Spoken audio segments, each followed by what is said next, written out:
Hi everyone, welcome back to our channel. Today I am diving into the SSH security and a simple but powerful setting called login grace time that can help defend your server against brute force attacks.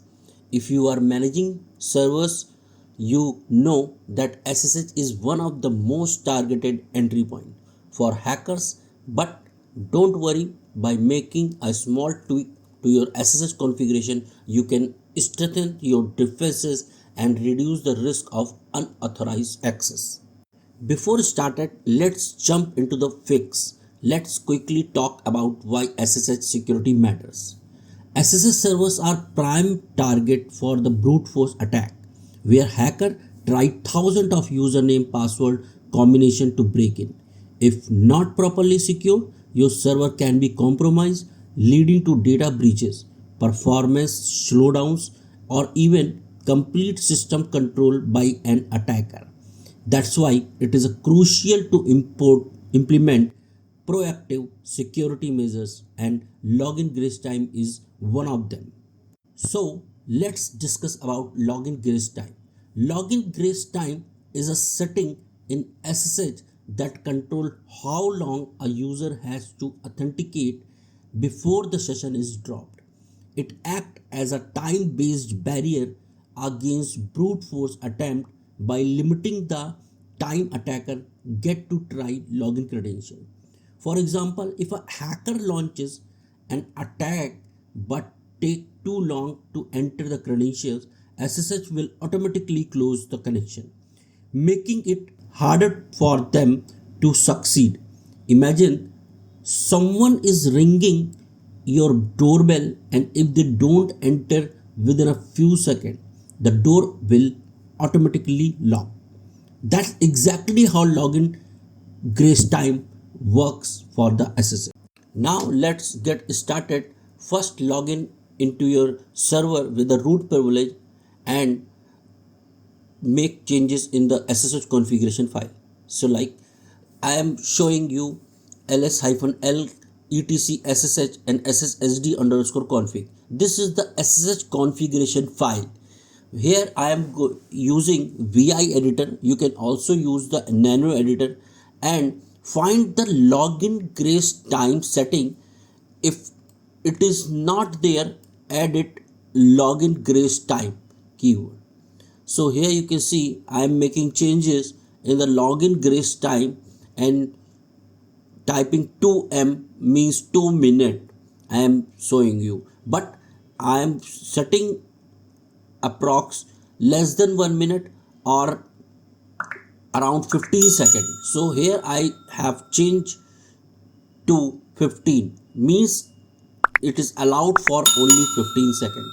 So here I am restarting my SSH configuration, and here you can see also the status of SSH service.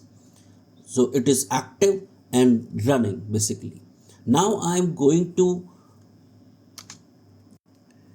login grace time set to 15, means SSH session must authenticate within the 15 seconds or the connection will be closed. You can adjust the time based on your need. Now I am showing you I am accessing my system through the putty tool, and I am putting the root username and @IP address, and now you can see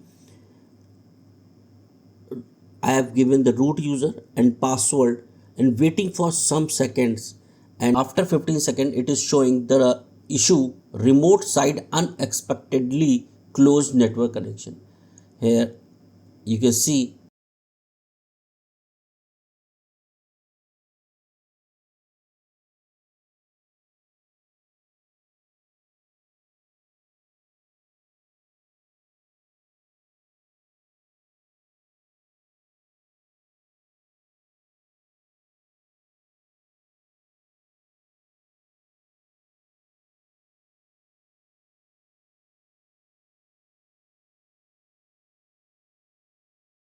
Now again I am going to make changes in the SSH configuration and change the value of login grace time from 15 second to around 30 second. So I am extending that time.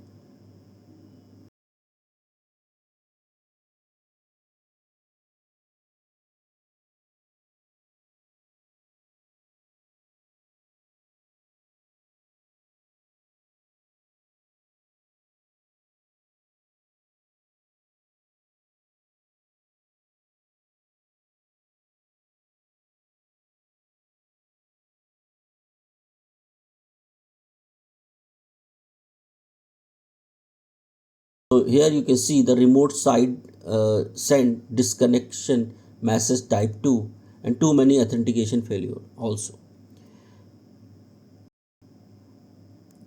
And that's it. Your SSH server is now more secure with just in one single changes. Now let's discuss about the benefits and cons of using login grace time. So it will reduce the window of opportunity for the brute force attack, minimize the server resources by closing inactive login attempt, simple to configure and work with the other security settings. And we have to keep in mind, like setting the time too short might inconvenience legitimate users. If you team connect remotely over slow network, they might need a slightly longer grace period. You you can login glaze time is a great, but it is not enough on its own. So here you can make few extra security tips. Here you can disable the password authentication and use the SSH key based authentication, and change the default SSH port, and use fail to ban to block repeated failed login attempts, and restrict SSH access to a specific address. So that's it for today. If you found this video helpful, hit the like button, subscribe for more system admin tips, and drop a comment if you have any question. Thanks for watching, and we will see you in the next one. Thank you very much.